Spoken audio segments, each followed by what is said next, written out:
జయశంకర్ భూపాలపల్లి జిల్లా వ్యాప్తంగా వినాయక నవరాత్రి ఉత్సవాలు వైభవంగా జరుగుతున్నాయి. నవరాత్రులలో భాగంగా 6వ రోజు నగర పంచాయతీ పరిధిలోని పలు కాలనీల్లో కుంకుమ పూజ కార్యక్రమం ఘనంగా జరిగింది.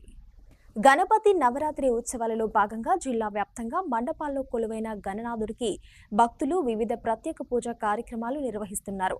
దీనిలో భాగంగా జంగేడు, రెడ్డి కాలనీ, శాంతినగర్ పలు కాలనీల్లో వినాయక మండపాల వద్ద అధిక సంఖ్యలో భక్తులు కుంకుమ పూజ నిర్వహించారు. ఈ కార్యక్రమంలో మహిళలు అధిక సంఖ్యలో హాజరయ్యారు. అంబరధరం విష్ణుం శశివర్ణం చతుర్భుజం ప్రసన్నవదనం ధ్యాయే సర్వవిఘ్నోపశాంతయే.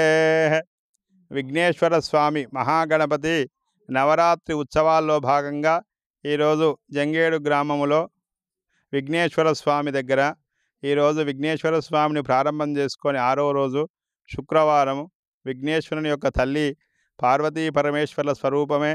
ఆ పార్వతీదేవి 3 అవతారాలు ఎత్తింది.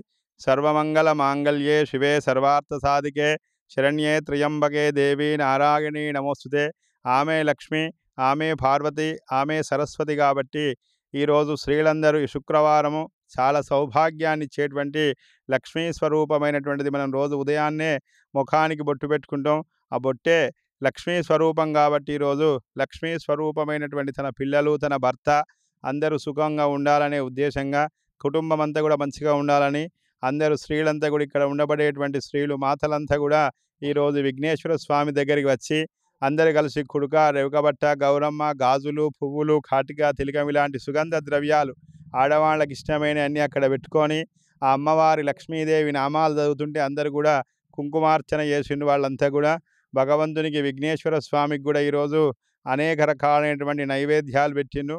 ఇంతేకాకుండా రేపు శనివారం రోజున ఇక్కడ అన్నదాన కార్యక్రమం కూడా, అన్ని దానాలకెల్లా అన్నదానం గొప్పది కాబట్టి రేపు అన్నదాన కార్యక్రమం జరపబడుతుంది. ఎల్లుండి ఆదివారం ప్రత్యేకమైన పూజలు జరిపి సోమవారం రోజున విఘ్నేశ్వర స్వామి యొక్క ఉద్వాసన నిమజ్జనం జరపబడుతుంది. కావున భక్తులంతా కూడా ఇట్టి కార్యక్రమంలో పాల్గొని విఘ్నేశ్వర స్వామి వారి కృపకు పాత్రులై తరించగలరు. జై బోలో విఘ్నేశ్వర మహారాజుకి.